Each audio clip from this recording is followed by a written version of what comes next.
The first activity in the brainstorming is pick out the line showing that the poet is prepared to enjoy every moment of his journey.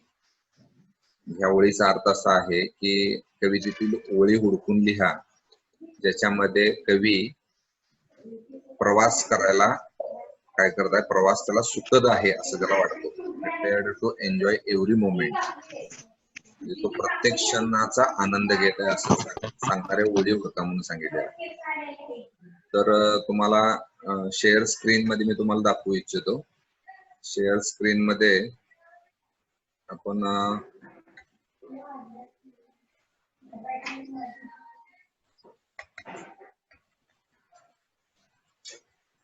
स्क्रीनवरचे दिसायला का तुम्हाला? दिसायला. Okay, ते translation वगैरे आहे. त्यानंतर आपण पहिली ऍक्टिव्हिटी घेत होतो त्याच्यापूर्वी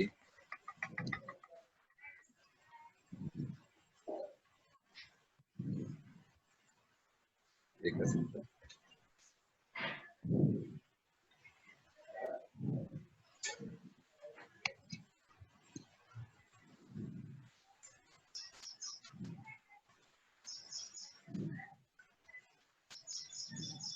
ओके, तर पहिली ऍक्टिव्हिटी मध्ये pick out the line showing that the poet is prepared to enjoy every moment of his journey.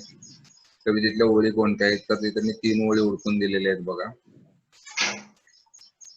A foot light hearted I take to the open road. तर लाईट हार्टेड म्हणजे मनामध्ये कोणतेही burden नाही आहे, कुठलंही म्हणजे हलक्या मनानं मी काय करत आहे, मुक्तपणे त्या रोडचा स्वीकार करताय. दुसरी लाईन घेतलेली आहे, the long brown path before me leading wherever I choose. म्हणजे जो ब्राऊन पाथ आहे तो मला कुठे घेऊन चाललेला आहे, जिथं जिथं मला जायचं तिथं, म्हणजे माझी इच्छा आहे मी त्याचा आनंद घ्यायला. तिसरी ओळ आहे बघा, strong and content I travel the open road. Strong म्हणजे माझं मजबूत इरादा आहे या रस्त्यावरनं जाणं, आणि कंटेंट म्हणजे मी समाधानी सुद्धा आहे. These 3 lines showing that the poet is enjoy every moment of his journey. Have you got it?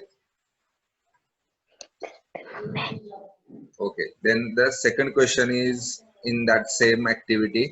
The poet is by old delicious burden the poet means. काल शिकवताना मी तुम्हाला सांगितलं होतं बघा, ओल्ड डिलिशियस बर्डन. ओल्ड म्हणजे जुन्या आठवणी, delicious burden म्हटलं, बर्डन म्हणजे ओझं. जसं आपण उपकाराचं ओझं म्हणतोय ना आपण, जसं एखाद्याने आपल्यावर उपकार केला असतील, तसं डिलिशियस म्हणजे स्वादिष्ट म्हणतो आपण, म्हणजे चांगल्या आठवणी, मेमरीज असा अर्थ आहे. मग इथं खाली 4 पर्याय तिने दिले आहेत, ABCD. त्यातला पहिला पर्याय द लगेज. लगेज म्हणजे ओझं, मग ते तर नाही आहे. द फूड ही कॅरीज, जे अन्न तो घेऊन चाललाय डोक्यावरनं, ते नाही, ते पण असणार नाही. तिसरं the stress he bears during the travel. प्रवास करताना जे त्याला ट्रेस आलेला, ताण आलेला, मानसिक ताण, तो असं म्हणलं. चौथा पर्याय sweet memories of the past. काल शिकवताना तुम्हाला मी सांगितलं होतं sweet memories of the past, हे त्याचं उत्तर आहे. त्यानंतर त्याच ह्याच्यामधलं तिसरी ऍक्टिव्हिटी, म्हणजे ऍक्टिव्हिटी फर्स्ट मधलाच तिसरा सब क्वेश्चन आहे. The poet is a person who is free from all inhabitation. म्हणजे कवीला काय करायचं आहे, असं व्यक्ती की तो फ्री आहे, मुक्त आहे. Discuss how the concept of the freedom is expressed in the poem. Freedom म्हणजे स्वातंत्र्याची संकल्पना तुम्ही व्यक्त करा म्हटलेलं आहे. मग त्याची स्वातंत्र्याची संकल्पना आपल्याला कशी सांगता येईल? कवीने स्वातंत्र्याची संकल्पना त्या ठिकाणी लिहिलेलं आहे, स्क्रीनवर सुद्धा दिसेल बघा. Whitman exalts the carefree pleasures of traveling, encouraging others to break free from their domestic attachment.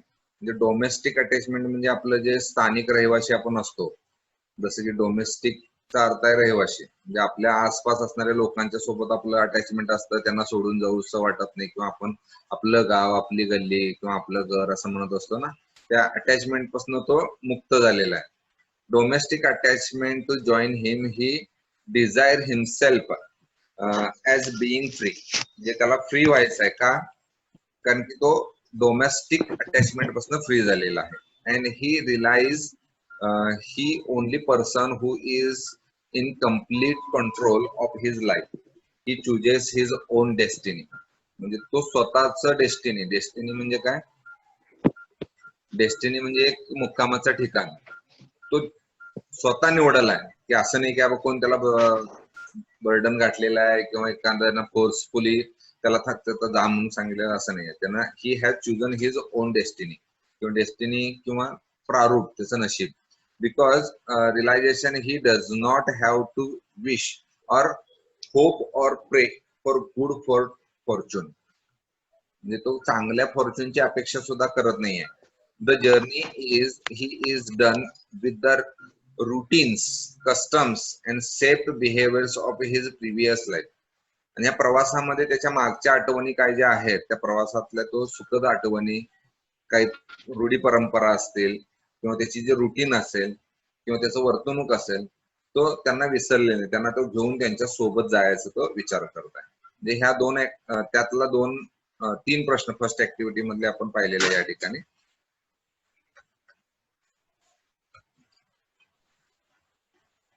त्यानंतर पुढची ऍक्टिव्हिटी नंबर 2 आहे पहा. तुमच्या स्क्रीनवर सुद्धा ते दिसत असेल. तर activity number 2 just a minute. काय सांगितलेलं बघा. Following are the activities of the poet related to his journey on the road. म्हणजे कवीनं जे काय प्रवास केलेले त्या रोडवरनं त्याच्या त्या ऍक्टिव्हिटी दाखवल्या. मग त्यातला आपल्याला एकूण 8 ऍक्टिव्हिटी दिलेल्या आहेत. त्या 8 ऍक्टिव्हिटीचे 2 विभाग करायचे आहेत. म्हणजे divide them into 2 parts as activities the poet will practice. will शब्द वापरलेला आहे बघा. will म्हणजे भविष्यात करेल. म्हणजे भविष्यामध्ये कवी ह्याचा सराव करेल ह्या ऍक्टिव्हिटींचा, ह्या गोष्टींचा, ह्या कृतींचा. आणि दुसरी ऍक्टिव्हिटीज ही विल नॉट प्रॅक्टिस. म्हणजे नॉट वापरलेला म्हणजे नकारार्थी वाक्य. ते भविष्यामध्ये ह्या ऍक्टिव्हिटींचा प्रॅक्टिस कवी करणार नाही. आता त्या ठिकाणी एकूण 8 ऍक्टिव्हिटी दिलेल्या. त्या 8 ऍक्टिव्हिटी पैकी पहिल्या 4 ऍक्टिव्हिटी बघा मी वाचून सांगतोय तुम्हाला.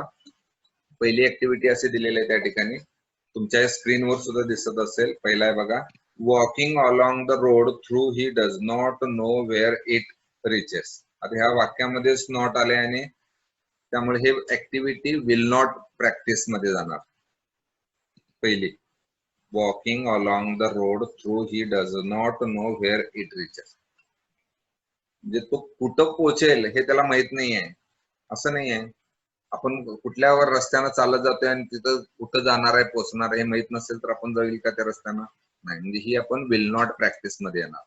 दुसरं आहे बघा. Complaining about the discomfort during the journey.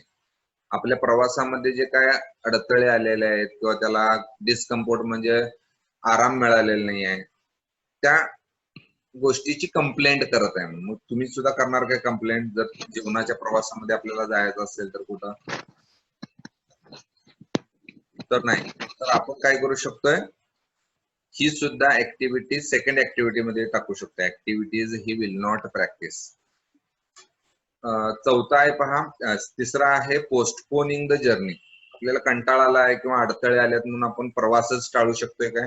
नाही. म्हणजे आपण एखादा प्रवास चालू केल्याने निम्म्यात गेलो आणि आपण अडथळा आला तर मागे यायला पण तेवढाच वेळ लागणार आणि पुढे जायलाही तेवढा वेळ लागणार. म्हणून आपण पोस्टपोनिंग द जर्नी हे जे आहे कवी काय करणे विल नॉट प्रॅक्टिस ह्या कॅटेगरीमध्ये आपल्याला टाकता येतं. आणि चौथा आहे D praying for good Fortune. प्रे म्हणजे प्रार्थना करणे. चांगल्या नशिबासाठी तो प्रार्थना करला. त्या कवितेमध्ये हे सांगितलेलं नाहीये. कारण तो काय म्हणतो मी I will not think about the good fortune. Good fortune विषयी मी विचार करत नाही म्हणतोय तो. त्यानंतर खालच्या जे ई पासून ज्या 4 ऍक्टिव्हिटी दिलेल्या आहेत. Carrying the fond memories of the good people. चांगल्या लोकांच्या चांगल्या आठवणी तो सोबत घेऊन जात आहे. ही प्रॅक्टिस करणार. विल प्रॅक्टिस येणार. एफ जे आहे ते सुद्धा तेच आहे. Creating contracts with famous and influential people. तो कॉन्टॅक्ट मध्ये आहे इन्फ्लुएन्शियल अँड फेमस पीपलच्या.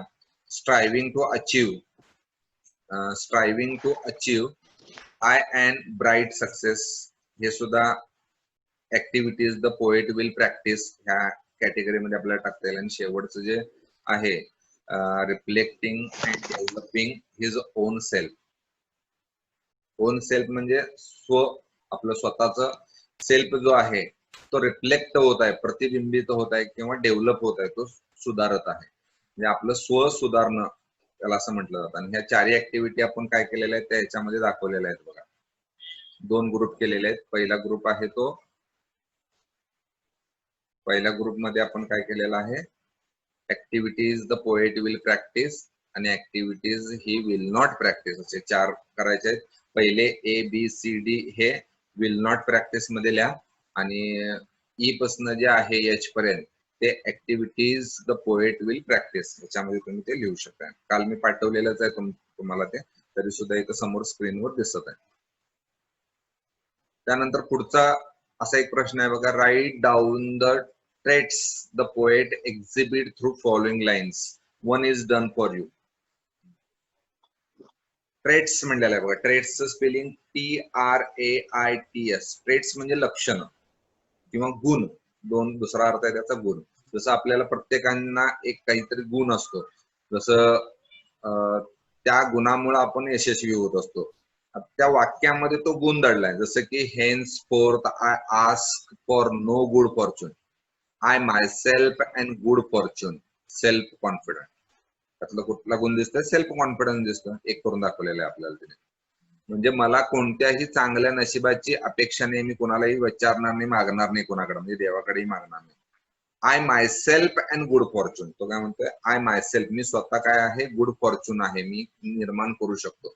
असं आपल्याला एक म्हणतं, you are the creator of your own destiny. तुम्ही तुमच्या जीवनाचा शिल्पकार आहात असं आपण म्हणतोय ना.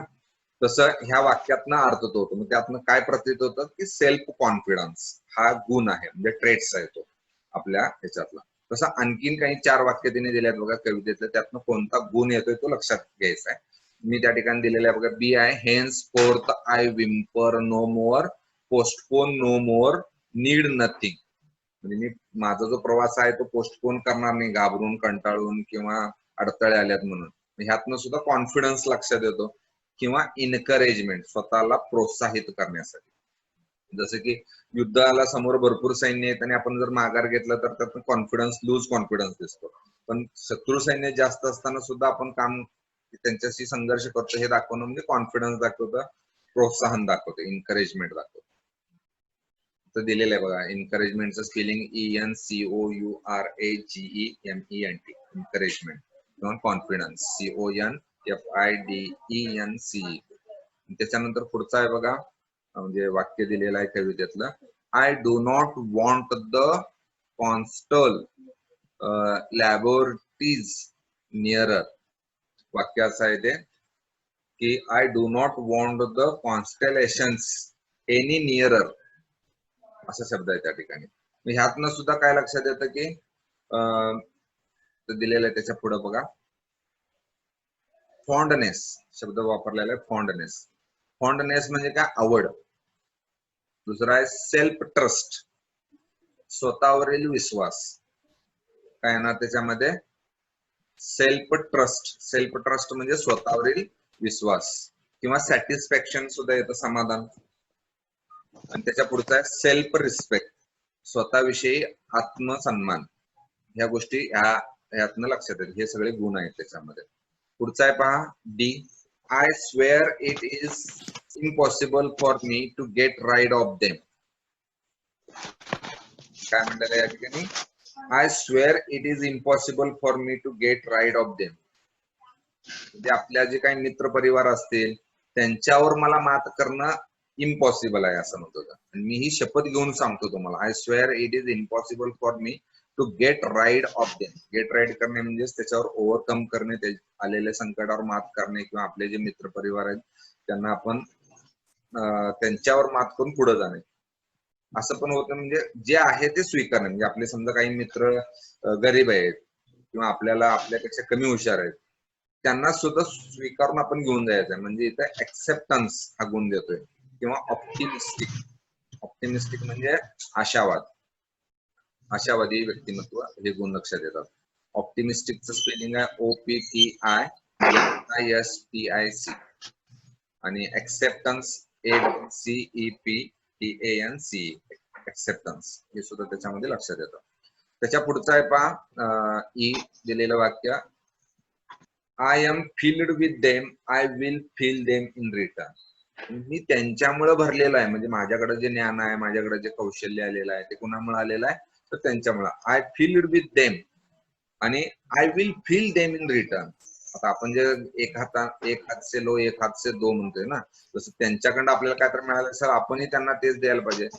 प्रेम त्यांनी जर दिलं तर आपण प्रेम त्यांना दिलं पाहिजे. मग ह्यातनं काय लक्षात येतं की विल पॉवर. विल पॉवर म्हणजे इच्छाशक्ती. आणि दुसरं एक त्यात आणखीन एक ट्रेट लक्षात येतो तो म्हणजे ऑप्टिमिझम म्हणजे आशावाद, त्यामध्ये दडलेला. ऍक्टिव्हिटी 2 मधला पहिली ऍक्टिव्हिटी झाली. त्यातला आणखीन एक ऍक्टिव्हिटी तिने दिलेला आहे. काय सांगितलेलं आहे बघा तिथं, healthy free the world before me. हे वाक्य आपल्या कवितेमधलं आहे आणि त्या ओळीचं काय म्हणल्यात आपल्याला, express your views regarding the above line. तुमचं मत व्यक्त करा ओळीविषयीच. यातनं काय लक्षात येतं की फ्रीडम लक्षात येतं. म्हणजे it is a given freedom. The poet is supporter of freedom and democracy. The poet is on the journey of his life. कवी हा आपल्या जीवन प्रवासावर आहे. He says that there is no tension for making his journey happy. म्हणजे आपल्या जो प्रवासामध्ये कुठलेही त्याला टेन्शन नाही असं तो सांगतो. मी आनंदी आहे असं म्हणून सांगतो तो. Additionally the poet recognise that it is he who is in control of his journey. म्हणजे त्या प्रवासावर सगळं नियंत्रण त्याचं आहे असं तो म्हणतो. म्हणजे मला कोणीही हायजॅक केलेलं नाही, कॅप्चर केलेलं नाही. I have the world before him is democratic. म्हणजे त्याच्या समोर असणारं जग हे लोकशाही प्रधान असलेलं आहे, हेल्दी आहे अँड लिबरल आहे, म्हणजे स्वतंत्र आहे ते. He will choose wherever the path will take him on his journey for his self development. म्हणजे त्याच्या स्वविकासासाठी कुठं जर तो रस्ता घेऊन जात असेल तर मी तिकडे जायला तयार आहे, मी तो रस्ता निवडायला तयार असं सांगतो. म्हणजे त्या ओळीतली 3 शब्द आहेत. हेल्दी म्हणजे आता उदाहरण समजा आपण हेल्दी म्हणजे काय म्हणतोय, आरोग्य संपन्न. आरोग्य नुसतं फक्त आरोग्य म्हणजे शारीरिक नसणार आहे, मानसिक सुद्धा असणार आहे त्याच्यामध्ये.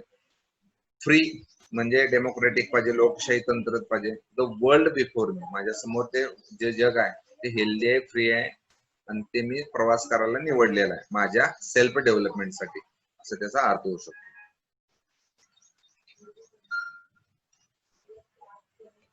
त्यानंतर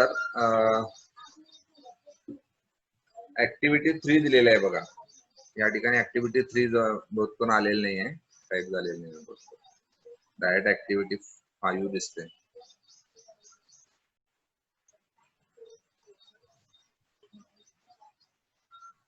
ठीक आहे.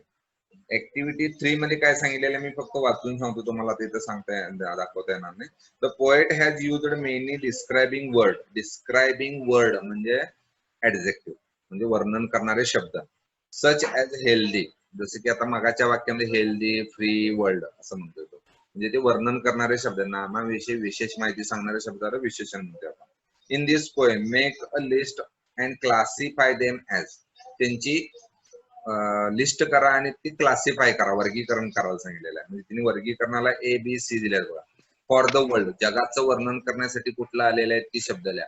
हेल्दी, फ्री, डेमोक्रॅटिक हे शब्द. त्यानंतर फॉर हिमसेल्फ, स्वतःसाठी कुठले आलेले आहे शब्द ते त्यानं विचारलेलं आहे. म्हणजे स्वतःसाठी कुठले कुठले शब्द आलेले आहेत, एकच मिनिट मी तुम्हाला दाखवतो. त्याच्यामध्ये आलेलं आहे बघा, लाईट हार्टेड पहिला शब्द, म्हणजे हलक्या अंतकरणानं असं तो म्हणतो. किंवा गुड फॉर्च्यून, चांगलं नशीब असं म्हणतो. विम्पर शब्द वापरलेला आहे. स्ट्रॉंग शब्द हा वर्णन करणार, म्हणजे माझा निर्णय हा स्ट्रॉंग आहे. त्यानंतर कंटेंट म्हणजे मी समाधानी असं सांगितलेलं आहे. आणि फॉर द रोड, रोड साठी कुठले कुठले शब्द आलेले आहेत, तर फ्री हा शब्द आलेला आहे. ओपन शब्द आलेला, open road, road open road. त्यानंतर कुठला आलेला आहे शब्द, ब्राऊन पाथ, ब्राऊन रंगाचा पाथ, पाथ म्हणजेच रोड ना. ही सगळी शब्द काय केलेले आहेत, त्याच्यामध्ये वर्णन करणारे शब्द, डिस्क्रायबिंग वर्ड्स आहेत ते. आता ह्यानंतर आपण फिगर ऑफ स्पीच यांच्याकडे वळणार आहे.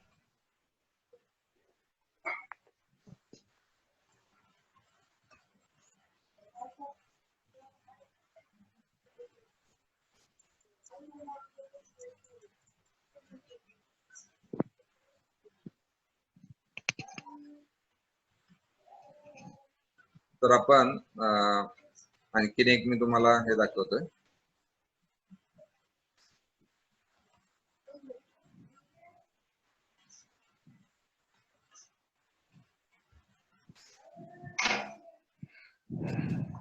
फिगर ऑफ स्पीच बघूया आपण. The every line has used the poet figurative language. म्हणजे प्रत्येक ओळीमध्ये काय केलेलं आहे, एक फिगर ऑफ स्पीच दडलेला आहे. आणि ते फिगर ऑफ स्पीच जे आहेत त्यांची यादी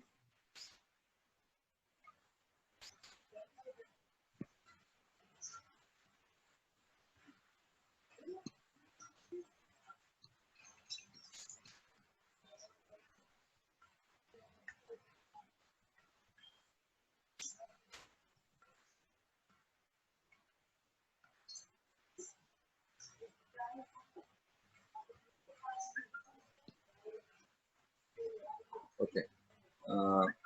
Have you seen the figure of speech on your screen? बाहेर चाललंय काय?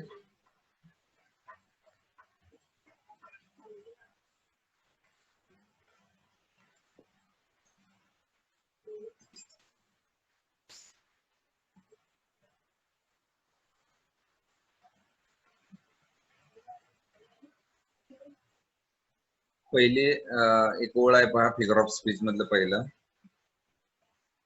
स्क्रीन शेअर होईना झाले बहुत करून.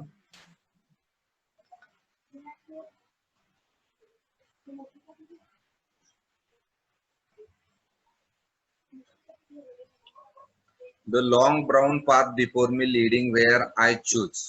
ह्या वाक्यामध्ये कुठला शब्द रिपीट झालेला आहे? कुठला?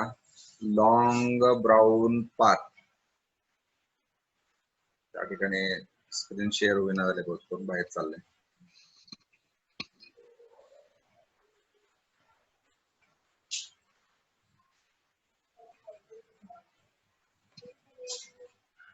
ठीक आहे, ऍड आहे ते मी दाखवतो तुम्हाला.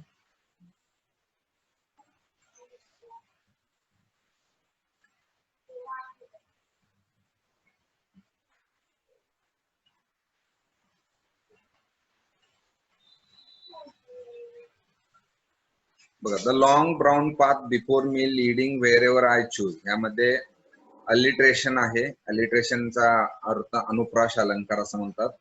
Sound of letter L is repeated. L हे अक्षर पुन्हा पुन्हा आलेलं आहे, म्हणजे लॉंग आणि लीडिंग हा शब्द आलेला.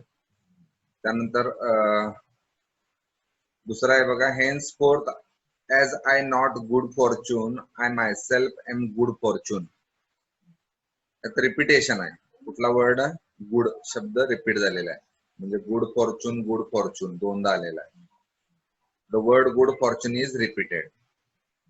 तिसरी एक ओळ आहे बघा, I carry them men and women, I carry them with me wherever I.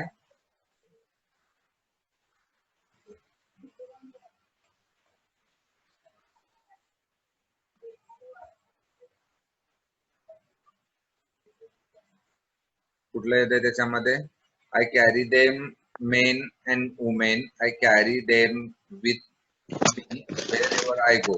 यात सुद्धा रिपिटेशन आहे. वर्ड कॅरी दोनदा आले, कॅरी देम हा दोनदा आलेला, रिपीटेड आहे, रिपिटेशन. त्यानंतर पुढे steel here I carry me old delicious burden. आता हे पॅराडॉक्स आहे. पॅराडॉक्सचं स्पेलिंग काय? PARADOX. पॅराडॉक्स. पॅराडॉक्स म्हणजे काय? दोन अपोजिट वर्ड एकाच ह्याच्यामध्ये आले sir. Delicious and burden express opposite meaning. आता डेलिशियसचा अर्थ काय होतो? स्वादिष्ट. बर्डनचा अर्थ होतो ओझ.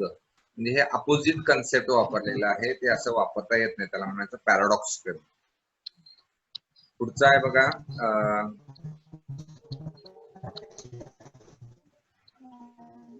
Steel here I carry me, sorry ते झाले. Done with indoor complaints, libraries, corals, criticism असे वगैरे. म्हणजे हे सगळे शब्द काय आहेत, कंप्लेंट वगैरे किंवा कॉरल्स, हे दोन्ही एकाच अर्थाचे शब्द आहेत. कंप्लेंट म्हणजेच कॉरल, भांडणं, तक्रार, तंटा अशा अर्थाने येतात. म्हणजे याला टटोलॉजी म्हणतात. टटोलॉजीचं स्पेलिंग आहे TAUTOLOGY, टटोलॉजी असं म्हटलं. इथं म्हटलं बघा, complaint and quarrel express same meaning.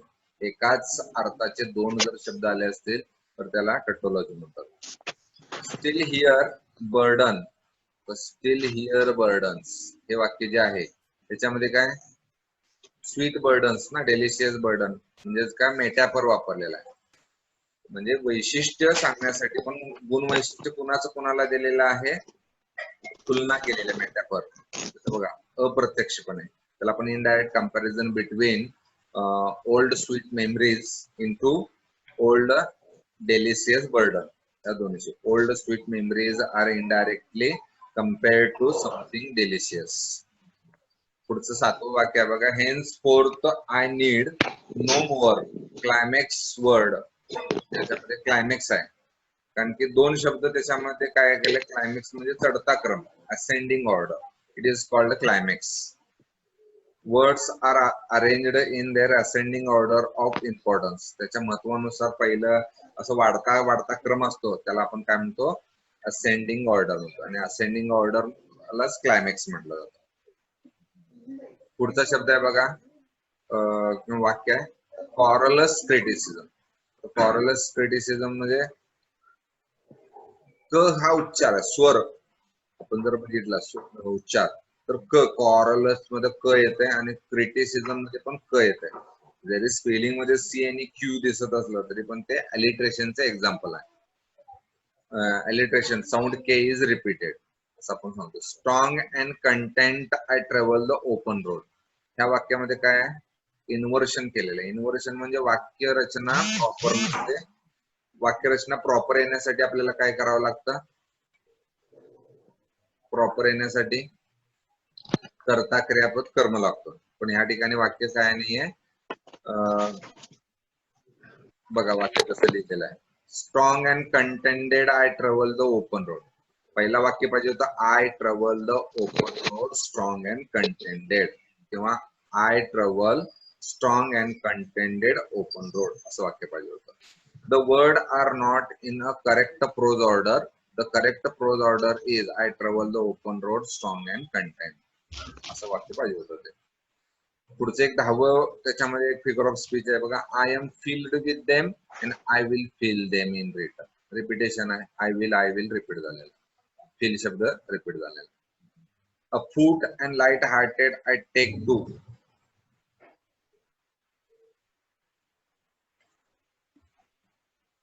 काय म्हणलेलं आहे, अ फूट and light hearted I take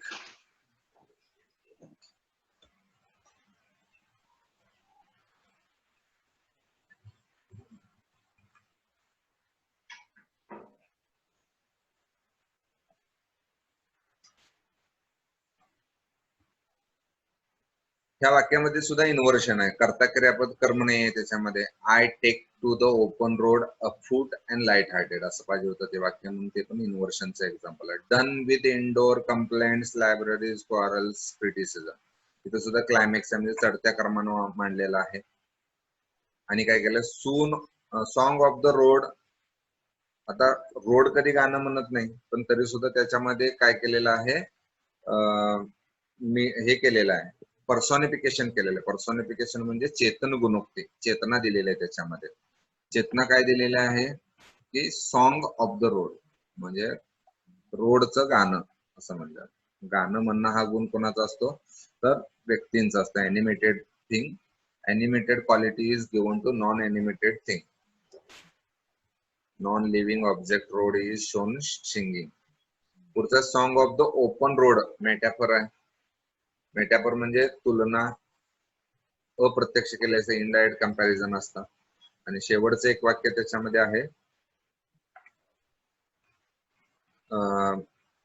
I carry my old delicious burden. आता इथं सुद्धा काय आहे, ओल्ड डेलिशियस बर्डन, हे paradox. Burden are described as a delicious, it is absurd आहे ते, म्हणजे ते तुलना करू शकत नाही आपण पॅराडॉक्स अशा पद्धतीने, म्हणजे विचित्र अशी ती एक तुलना आहे. ते काय झालं, त्याच्याविषयीचे असणारे फिगर ऑफ स्पीच ची माहिती आपण सांगितलेली आहे. आता तुम्हाला त्याचे थीम, मॉरल, ओपिनियन वगैरे काय आहे ते आपण त्याच्यामध्ये सांगितलं होतं. तसंच त्या वाक्यामध्ये आपण काय पाहिलं होतं, मी पाठवलेल्या ह्याच्यामध्ये तुम्हाला मराठी अर्थ किंवा हिंदीमध्ये ट्रान्सलेशन केलेली एक कविता पाठवलेली आहे बघा. परत स्क्रीन शेअर करतोय, त्याच्यामध्ये तुम्हाला ते दाखवण्याचा प्रयत्न करतो.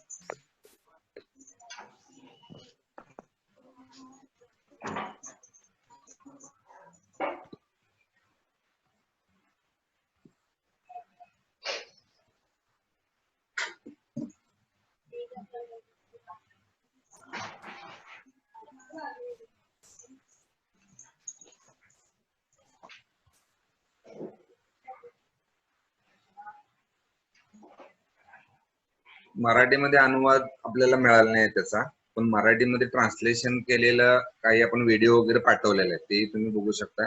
पण एक इंग्लिशमध्ये इंग्लिशचं हिंदी ट्रान्सलेशन केलेलं आपल्याला या ठिकाणी बघायला मिळेल. मी ते फक्त वाचून सांगतो, तुम्हालाही पाठवलेलं आहे, तुम्ही घरी वाचू शकता. चला मैं मन चला, खुशनुमा और उमंग भरी दुनिया है. म्हणजे मन चला मैं चला, म्हणजे मी चालत चाललेलो आहे, प्रवासी मी निघालोय, आणि मी माझ्या समोर जे दिसणारं जग आहे ते कसं खुशनुमा, म्हणजे एकदम हेल्दी आहे, फ्री आहे. उमंग भरी दुनिया है, मिट्टी से लिपटी राह पर मंजिल है वहां जहां मैं चलू. माझी मंजिल कुठं आहे, जिथं मी चालत निघालो तिथंच मला मिळणार आहे प्रवासात. चला मैं मन चला, चला मैं मन चला. त्याचबरोबर पुढं असं, इकबाल खुद करे नसीब खुद लिखे, ना खलीश ना गिला. म्हणजे मला कुठलीही गम नाही आहे, कुठलंही दुःख नाही आहे, मी जे माझं नशीब आहे ते मी नशीब माझं मी स्वतः लिहित आहे असं तो म्हणतो. म्हणजे मला करण्याची गरज नाही आहे. ना कागज ना कातिब ना किताब ना दीवारों से आरा घर, म्हणजे हे सगळे मला अडवू शकत नाहीये, मी मुक्त आहे, मी मुक्त आहे असं तो म्हणतो. ना होगा विलंब तो करे आरंभ, म्हणजे आपल्याला आपल्या कवितेतली ओळ आहे बघा, पोस्टपोन करणे. मी प्रवास आता पोस्टपोन करणार नाही, तर मी विलंब करणार नाही म्हणतोय तो, मी आरंभ केलेला. चले मिट्टी से लिपटी राह पर बाहों में जोश मन लिए संतोष. कंटेनमेंट शब्द वापरलेला, कंटेनमेंट, आणि जोश म्हणजे स्ट्रॉंग, आपला जो इरादा आहे तो. बाहों में जोश मन में संतोष, हे शब्द वापरलेला आहे. त्यानंतर बैठे रहे करे निंदा मेरी, चला मैं मन चला, चला मैं मन चला. म्हणजे माझी कोण निंदा करत असतील तरी करून देत, बसून देते तसं, पण मी निघालोय आता प्रवासाला, मी निघालो. खोजू सृष्टी में छिपे अजम, म्हणजे ह्या सृष्टीमध्ये जे काय दडलेलं आहे ज्ञान, ते मी शोधायला निघालेलं आहे. अटल और जल के रहस्यों की जो मेरे समीप है, माझ्या जवळच सगळं आहे. आपल्या हिंदू धर्मामध्ये असं सांगितलेलं आहे की आपण पंचतत्वातनं निर्माण झालेला आहे, म्हणजे हे पृथ्वी, आकाश, जल, वायू हे जे आहेत पंचतत्व, त्यातनं निर्मित झाले. मग ते माझ्या जवळच आहेत, मी त्याचा शोध घ्यालो, म्हणजे स्वचा शोध घ्यालो. सेल्फ रिस्पेक्ट किंवा सेल्फ आयडेंटिफिकेशन असं त्याला आपण म्हणतो. और न चलू मैं उन ग्रहो चांद और तारों के भ्रमण में, म्हणजे आपण नशीब बघायचं झालं तर आपण ग्रहमान बघत असतोय, त्याच्यानुसार माझं काम दिनचर्या चालणार नाही. मी कुठल्याही ह्याच्यावर गोष्टीवर अंधश्रद्धेवर विश्वास, अंतरिक्ष की खोज है ना मेरी, कारण की मी अंतरिक्षची खोज करायला मी निघालो नाही, तर ह्या सृष्टी, ह्या पृथ्वीवरची जी सृष्टी आहे त्याचा मी खोज करायला निघालो असं तो म्हणतो. पुढचा आहे बघा, ओ सलामत उन्हें जो खोजना चाहते हैं, उड़ना जानते हैं, ओ चले मन चले, चला मैं मन चला. म्हणजे जे जे कोण काय करायला त्यांना सलाम असून दे त्यांचं, म्हणजे जे कोण अंधश्रद्धा करत असतील अंधश्रद्धा करून दे, आम्ही काय करतो आमचं आमचं असून दे असं तो म्हणतो. चला मैं मन चला, लिए अतीत का बोझ है लजीज जो. हे वाक्य आपण डेलिशियस, ओल्ड डेलिशियस बर्डन शब्दाचा ट्रान्सलेशन आहे बघा. लिए अतीत का बोझ, बोझ म्हणजे ओझ, बर्डन. है लजीज, लजीज म्हणजे डेलिशियस, स्वादिष्ट. सो उसमें लदे है, आणि त्या बर्डन मध्ये काय काय आहे, नज्म जख्म कुछ लोग, म्हणजे काही जखमा सुद्धा आहेत, म्हणजे काही लोकांनी दुःख दिलेलं आहे, काही लोकांनी हे दिलेलं आहे, चांगलं काही जखमला औषध दिलेलं आहे, किंवा असे काही लोक सुद्धा आहेत चांगली चांगली. त्या सगळ्या लोकांचं ओझ मी घेऊन चाललेलं आहे. कुछ अजीज कुछ अपने कुछ पराये, आणि जे अजीज आहेत, चांगले जे आहेत, त्यामध्ये काही चांगले माझे घरातली सुद्धा लोक आहेत, किंवा दुसरे लोक सुद्धा आहेत. मानो यकीन मेरा ए सामान है ना छोड, मैं ना छोड, हे जे सामान आहे ना, हे मी कधीही सोडून जाणार नाही, मी कॅरी विथ मी. शेवटची लाईन आहे बघा, कॅरी विथ मी.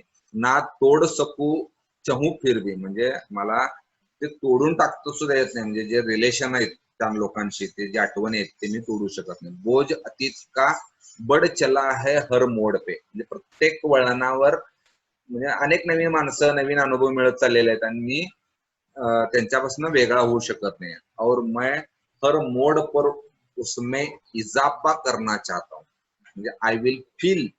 शेवटची जी आपण ओळ पाहिली होती, काय होतं त्याच्यामध्ये, I swear it is impossible for me to get rid of them, म्हणजे त्यांना विसरणं मला अशक्य आहे. I am filled with them and I will feel them in return. त्या ओळीचा शेवटचा अर्थ आहे, और मैं हर मोड पर उसमें इजाफा करता चला हूं, चला मैं मन चला, चला मैं मन चला. अशी कविता सुद्धा आपल्याला ट्रान्सलेशनला दिलेली आहे. आणि तुम्ही पाचवी एक ऍक्टिव्हिटी आहे बघा त्याच्यामध्ये, त्या पाचव्या ऍक्टिव्हिटी मध्ये काय सांगितलेलं आहे, with the help of the following points write a poetic appreciation of the poem Song of the Open Road. मुद्दे दिले आहेत बघा, about the poem, poet and the title, the theme, the poetic style. हे त्या ठिकाणी आपल्याला बघायचं आहे.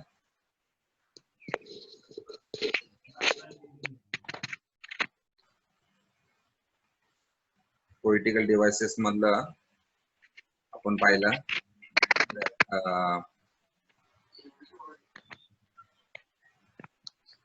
पोएटिकल डिव्हाइसेस मध्ये फिगर ऑफ स्पीच बघितले. पण आता ऍक्टिव्हिटी 5 डायरेक्ट आपण बघूया. आदले मधले हे काय मी घेतलेले नाही, चौथी ऍक्टिव्हिटी घेतलेली नाही आहे, डायरेक्ट पाचवी ऍक्टिव्हिटी घेतलेली आहे.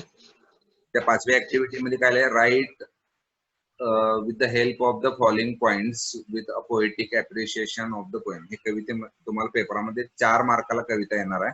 एकूण एक कविता असणार 4 मार्कासाठी, आणि एक कविता असणार 4 मार्कासाठी. त्या 4 मार्कामध्ये काय असणार आहे, तर पोएटिकल ऍप्रिशिएशन, म्हणजे ती कविता लेखक त्याचे कोण आहेत त्यांच्याविषयी थोडी माहिती तर लिहिलेली आहे बघा मी. About the poem, poet and title. Song of the open road is, थोडं आता ते गिजबिट दिसत असेल माझ्या मध्ये,